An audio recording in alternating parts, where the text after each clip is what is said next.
Okay, तो imagine करो कि कोई पर्सन तुम्हें तुम्हारे घर से किडनैप कर ले और फिर तुम्हारी आंख खुले एक विशाल से खेत के अंदर जहां से निकलना ऑलमोस्ट इम्पॉसिबल हो। और ये कहानी एग्जैक्टली इसी कंसेप्ट पर बेस्ड है, जहाँ पर बहुत सारे लोगों को एक डेडली सर्वाइवल गेम में उतारा जाता है, जो कि शायद अगर एक दूसरे का भरोसा जीत ले तो वहाँ से निकल सके। अभी के लिए इस कहानी की शुरुआत होती है एक विशाल से खेत से, जो कि कई एकड़ जमीन में फैली होती है, और ठीक इसी के बीच में कहीं पर उठती है एक लेडी, जो कि ये सब कुछ देखकर डर जाती है, क्योंकि उसे यहाँ पर किडनैप करके लाया गया होता है। और साथ ही इसे वहीं पर एक गन और एक बुलेट मिली होती है, जिस पर एक डिजाइन बना होता है, शायद एक लोगो। अभी के लिए इसे कुछ आवाज सुनाई देती है, जैसे कि कोई ठीक उसी की ओर आ रहा हो, इसलिए ये जल्दी से उस बुलेट को उस गन में लोड करती है अपने आप को बचाने के लिए, और तान कर खड़ी हो जाती है सीधा उसी डायरेक्शन में जहाँ से बाहर आता है एक पर्सन, जो कि ऑफ कोर्स इसके हाथ में गन देखकर थोड़ा सा डर जाता है और उसे कहता है कि वो उसे शूट न करे, और उसे कन्विंस करने की कोशिश करता है कि वो उसे कुछ भी नहीं करेगा, और स्पेशली वो उसे यहाँ पर नहीं लेकर आया। बट इसके लिए उस पर ट्रस्ट करना बहुत मुश्किल होता है, इसलिए ये अपना गन नीचे नहीं करती, जिससे ये पर्सन उसे फ्रेंडली होने की कोशिश करता है ताकि उसका विश्वास जीत सके, और उसे अपना नाम बताता है कि उसका नाम टायलर है, और उससे पूछता है कि जब वो उठी तो उसे क्या मिला। एंड ऑफ कोर्स उसके हाथ में एक गन होता है, इसलिए ये उससे पूछता है कि उसने कितनी बुलेट्स हैं। ये बंदा थोड़ा सा रिलैक्स होता है, एटलीस्ट वो इसके जैसे डरा नहीं होता, और उसे बताता है कि जब वो उठा तो उसके पॉकेट में उसे मैच स्टिक्स मिले, और इसके अलावा उसके पास कुछ भी नहीं है, जिसे ये भी अपना नाम सैम बताती है। और जब टायलर उसे अपने साथ चलने के लिए कहता है तो वो जाने से मना कर देती है, क्योंकि इसे अभी भी लग रहा होता है कि शायद उसी ने उसे यहाँ पर लाया हो। इसलिए टायलर उसे फोर्स नहीं करता अपने साथ चलने के लिए और आगे बढ़ने लगता है वहाँ से, जिसे सैम थोड़ा सा घबरा जाती है और उसे आवाज लगाती है, जिसे टायलर भी समझ जाता है और उसे गन को अपने पास ही रखकर उसके पीछे आने के लिए कहता है ताकि वो थोड़ा सा सेफ महसूस करे। और कुछ दूर जाने के बाद इन्हें फिर से थोड़ी बहुत आवाजें सुनाई देती है, जिसे सुनकर टायलर जोर से आवाज लगाता है, जिससे पहले तो शायद वो लोग थोड़ा सा डर जाते हैं, फिर बाद में वो उसके हेलो का आंसर करते हैं, जिसकी और जब टायलर जाने लगता है तो सैम उसे मना करती है कि वो इस तरह से कैसे किसी पर ट्रस्ट कर सकता है, जिसके लिए ये कहता है कि मैंने तुम पर भी ट्रस्ट किया है और तुमने मुझे कोई भी नुकसान नहीं पहुंचाया, और सीधा निकल जाता है ठीक उन्हीं आवाजों की तरफ, जहाँ पर इन्हें मिलता है एक और पर्सन, और ये भी इन्हें शक की नजर से देखता है और इनसे ढेर सारे सवाल पूछता है कि वो कौन है और यहाँ पर कैसे आए। और यहाँ पर भी सेम टायलर ही बात की पहल करता है और उसे सारी कहानी बताकर इसका विश्वास जीतता है, जिसको जब इसका पूरा विश्वास हो जाता है तो वो अपने साथियों को बाहर आने के लिए कहता है, जिसको उसे छुपने के लिए कहा होता है फॉर देयर सेफ्टी। और अब टोटल 5 लोग होते हैं मैदान में, तो हम सब के बारे में थोड़ा बहुत जान लेते हैं। पहले तो होती है सैम, जिसके पास होता है एक गन, देन टायलर जिसके पास होता है कुछ मैच स्टिक्स, इसका नाम होता है रायन जिसके पास होता है एक लालटेन, ईथन के पास होता है एक कैंपस, तो वहीं तनीश के पास होता है एक चाकू, और उन्हें बिल्कुल ही पता नहीं होता कि इन सब का उन्हें कैसे इस्तेमाल करना है। बट डेफिनेटली हर एक टूल इन्हें एक पर्पस के लिए मिला होता है, बशर्ते ये उसका ठीक से इस्तेमाल करना सीखे। अभी के लिए रायन इन्हें अपने ग्रुप में शामिल होने के लिए कहता है, क्योंकि उसके पास 3 लोग होते हैं, मींस कि उसके हाथ में ज्यादा पावर है।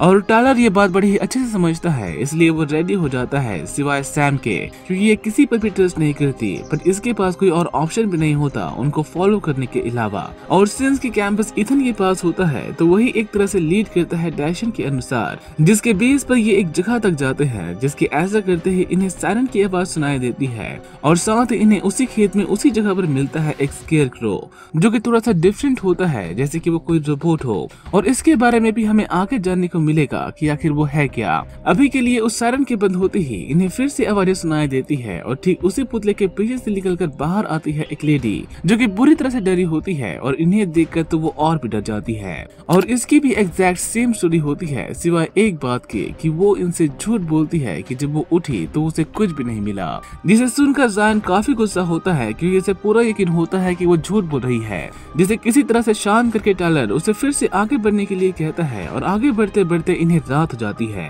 ये जगह इतनी बड़ी होती है कि उसे खेत की जगह जंगल कहना चाहिए, क्योंकि भुट्टो की फसल इतनी बड़ी होती है कि वो कुछ भी नहीं देख पाते कि वो कहाँ जा रहे हैं। इसलिए वो रात में एक जगह पर रुकते हैं ताकि बारी बारी से वो सब आराम कर सके। जिनमें से कुछ लोग थोड़ा बहुत सोते हैं तो वही बाकी सब लोग पहरा देने लगते हैं, जो कि मोस्टली एक दूसरे से जान पहचान बढ़ा रहे होते हैं। और एक बार फिर से इन्हें वही सायरन सुनाई देती है और इस बार इनके सामने आता है एक पर्सन और इसके पास वो सारे सामान होते हैं, जैसे कि एक गन, एक कंपास और एक लालटेन। और इन्हें देखकर ये कहता है कि वही सब एक बार फिर से हो रहा है और यहाँ से वो सब बाहर नहीं निकल सकते। और इससे पहले ये उन्हें कुछ बता पाता, कुछ चीज ठीक उसे खींचते हुए ले जाती है खेत के अंदर, जिसे देखकर ये थोड़ा सा डरते तो जरूर है, बट ये सब भी ठीक उसी के पीछे भागते हैं उसे बचाने। और इन्हें सब में ये सब अलग हो जाते हैं। स्पेशली ये लड़की थोड़ी सी सेल्फिश होती है, इसलिए वो इंटेंशनली इन सब से दूर भागने लगती है, जो कि आगे चलकर एक बाड़े से टकराती है, जिससे उसके पेट में एक लकड़ी घुस जाती है। तो वही बाकी सभी लोगों को एक गन फायर सुनाई देती है और उसके बाद सब कुछ पूरी तरह से शांत हो जाता है।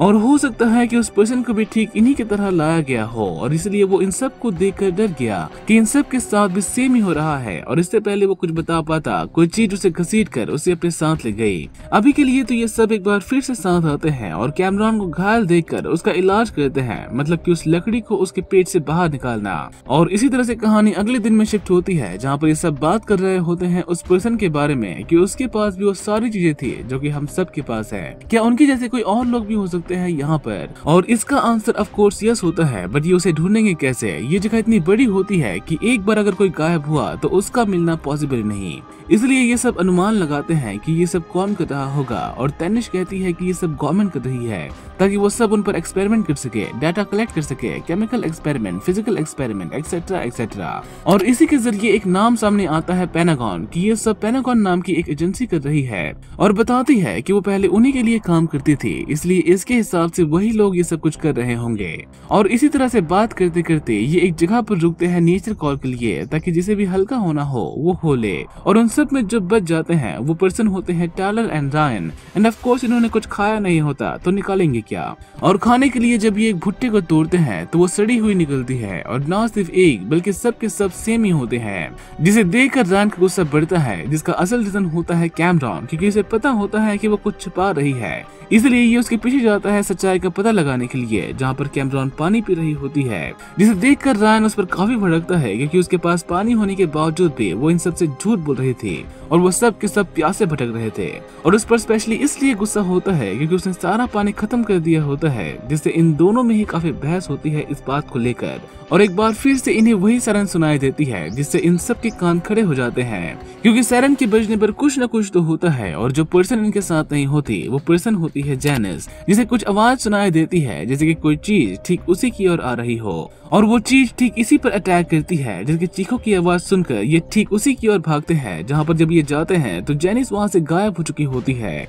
और वहाँ पर रह जाता है सिर्फ उसका खून से सना हुआ वो जैकेट। इसलिए रायन सबको साथ रहने के लिए कहता है ताकि अगर वो चीज उन पर दोबारा अटैक करे तो वो उनका साथ मिलकर सामना कर सके। जहाँ से जाते वक्त कैमरॉन को तनिष का चाकू मिलता है, जिसे वो अपने पास रख लेती है फॉर हर सेफ्टी। और कैंपस के बेस पर ये एक बार फिर से आगे बढ़ते हैं, जो कि इन्हें एक जगह तक लेकर जाती है। और उसके बाद वो कैंपस गोल गोल घूमना शुरू कर देती है और सेम वहीं पर इन्हें एक और रोबोट दिखता है, जो कि एग्जैक्टली वैसा ही रोबोट होता है जो कि उन्होंने पहले देखा था। इसलिए इन्हें लगता है कि वो लोग बस गोल गोल घूम रहे हैं। और इस बात के लिए कैमरॉन ईथन पर भड़कती है, क्योंकि वही इन सबको रास्ता दिखा रही होती है उस कैंपस से। और इनकी इस खिचखिच को जब सैम इग्नोर करती है तो उसे दिखाई देता है एक नल, बट उसे ओपन करने के लिए इनके पास हैंडल नहीं होता, जिससे रायन गुस्से में आकर उसे तोड़ने लगता है। और एक बार फिर से सैम का ध्यान उस कैंपस पर जाता है, जिस पर बना होता है एक खांचा, जो कि एक्चुअली उस नल को ओपन करने के लिए ही होता है। और इससे इसे समझ में आ जाता है कि उन्हें हर एक सामान किसी रीजन के लिए दिया गया है, जैसे कि वो कंपास इन्हें यहाँ पर लेकर आया और उसी के जरिए उन्होंने उस नल को ओपन किया।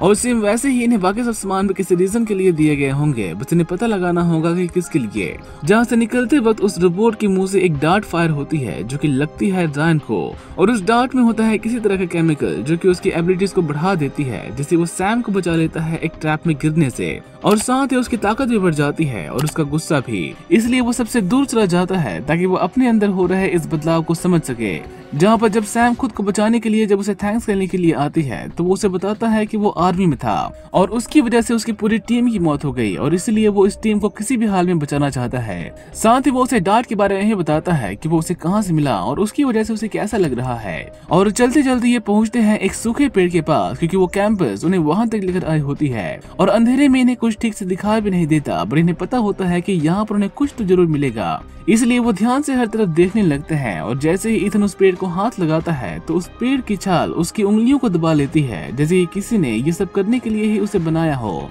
जिससे जब ये अपने हाथ को छुड़ाने की कोशिश करता है तो वो छाल वहां से उखड़ जाती है और ठीक उसी के नीचे होता है एक मैप। बट इन्हें पता नहीं होता कि वो उसे कैसे रीड करे, और ठीक यहीं पर इन्हें मिलता है एक दूसरा क्लू, जिसका शेप उस लालटेन में बने सांचे से मैच करता है। जिसे जब ये उसके ऊपर रखते हैं तो एक लाइन ड्रॉ होती है उस मैप के ऊपर, मींस कि अगर ये उसे फॉलो करे तो शायद यहाँ से निकल सके। बट इस बात की खुशी मनाने में अभी टाइम होता है, और ठीक यहीं पर इन पर अटैक करती है कोई चीज, जो कि टायलर को अपने साथ ले जाती है और उसे एक जगह पर ले जाकर उसे चाकू से घायल कर देती है। बट इससे पहले वो चीज उसे मार पाती, ठीक यहीं पर आता है रायन, और कुछ देर बाद सैम भी वहीं पर आ जाती है। इसलिए रायन उस क्रीचर को मारने के लिए उसके पीछे भागता है। तो वहीं डर की वजह से कैमरॉन इथन को चाकू से घायल कर देती है। एक तरह से वो उसे मार ही डालती है, उसे वो क्रिएचर समझकर। और अब टोटल 4 लोग होते हैं मैदान में, जो कि पूरी तरह से अलग हो चुके होते हैं, जिनमें से सिर्फ 2 लोग होते हैं एक दूसरे के साथ, जो कि बढ़ रहे होते हैं ठीक उसी मैप के बेस पर, जहाँ पर इन्हें मिलता है एक और स्केयरक्रो। बट ये वाला थोड़ा सा डिफरेंट होता है, और उसके शर्ट को जब ये ध्यान से देखते हैं तो इन्हें वही सेम मैप दिखाई देता है जो कि उस पेड़ पर बना था। साथ ही उस रोबोट को ओपन करने पर इन्हें कुछ स्विचेस दिखाई देते हैं, जिन्हें जब ये इंस्ट्रक्शन के बेस पर ऑन ऑफ करते हैं तो वो सायरन एक बार फिर से बजता है। और साथ ही इन्हें किसी और चीज की भी आवाज सुनाई देती है, जैसे कि कोई चीज जमीन से बाहर आ रही हो। और अब इनके सामने होता है एक मेज, जो कि खेत के बीचों बीच निकलकर इनके सामने आई होती है, जिसके अंदर जाते ही उसका एंट्रेंस बंद हो जाता है, मींस कि ये वापस तो नहीं जा सकते। और ये जगह भी सेम ट्रैप से भरी पड़ी होती है, जिसमें जब टायलर फंस जाता है तो उसे वहां से बाहर निकालती है सैम। और सेम उसी दलदल में इन्हें एक और मैप मिलता है, जो कि रास्ता होता है उस मेज से बाहर निकलने का, जहाँ से जब ये सेफली बाहर निकलते हैं तो इन्हें एक कार्गो रूम दिखाई देता है, जिसे ओपन करने पर उसके अंदर होती है एक machine, more like a control panel, जिसे स्टार्ट करने के लिए ये एक बार फिर से उन्हीं सिंबल्स का यूज करते हैं। बट इस बारी वो मशीन स्टार्ट नहीं होती, और इसलिए ये उस मशीन को ध्यान से ऑब्जर्व करने लगते हैं, और इन्हें दिखाई देते हैं कुछ होल्स, जिसमें से एक में जब ये बुलेट को डालते हैं तो वो मशीन स्टार्ट हो जाती है। बट दूसरे होल के लिए इन्हें चाहिए होता है एक नाइफ, जो कि इनके पास नहीं होता, मींस कि इन्हें फिर से वापस जाना होगा उस नाइफ को लाने के लिए, क्योंकि यही एकमात्र रास्ता होता है उसे स्टार्ट करने के लिए।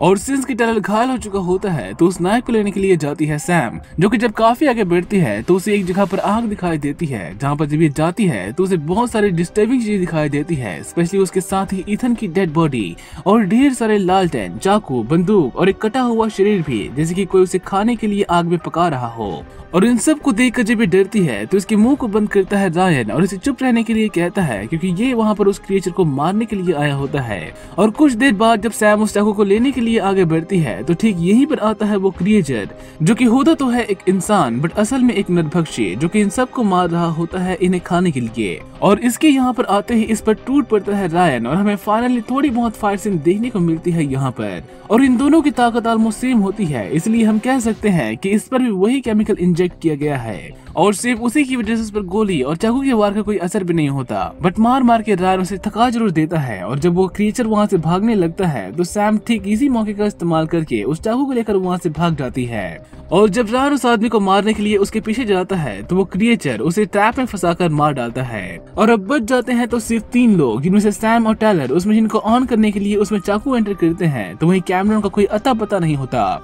और उस मशीन के ऑन होने पर जब वे फाइनली खुश होते हैं कि वो यहाँ से निकल सकते हैं तो उसके ठीक कुछ देर बाद वो मशीन एक बार फिर से बंद पड़ जाती है, जिससे इन्हें कुछ भी समझ में नहीं आता कि वो क्या करे। इसलिए सैम गुस्से में आकर उस मशीन को जला देती है, जिसे ऑफ कोर्स कोई तो देख रहा होता है। और यहाँ से दूर जाकर जब ये एक जगह पर बैठकर थोड़ी बहुत बातें करते हैं तो ठीक यहीं पर इन्हें मारने के लिए आता है वो पर्सन, जो कि टायलर को तो बड़े ही आराम से मार डालता है। तो वही सैम उसे आखिरी सांस तक लड़ती है, जहाँ पर वो पर्सन उसे बताता है कि यहाँ से कोई भी नहीं निकल सकता और यहाँ से भागने का कोई भी रास्ता नहीं। इसलिए सैम भी उसे जलाकर मार डालती है और ठीक उसे उसी कारपों के अंदर बंद कर देती है, जिसके बेहोश होने के बाद ठीक वहीं पर आते हैं कुछ मास्क पहने हुए लोग, जो कि इन सब के बारे में रिपोर्ट करते हैं अपने बेस पर। और इसके कुछ देर बाद कहानी शिफ्ट होती है कैमरॉन की तरफ, the last survivor of this game, जो कि भागते हुए कुछ लोगों को देखती है और ये भी सेम वही कहती है कि फिर से वही सब हो रहा है और यहाँ से कोई भी नहीं निकल सकता। जिसके कुछ देर बाद ठीक वहीं पर आता है एक और नरभक्षी जो कि उसे घसीटते हुए अपने साथ ले जाता है और ये पूरी स्टोरी हो जाती है खत्म।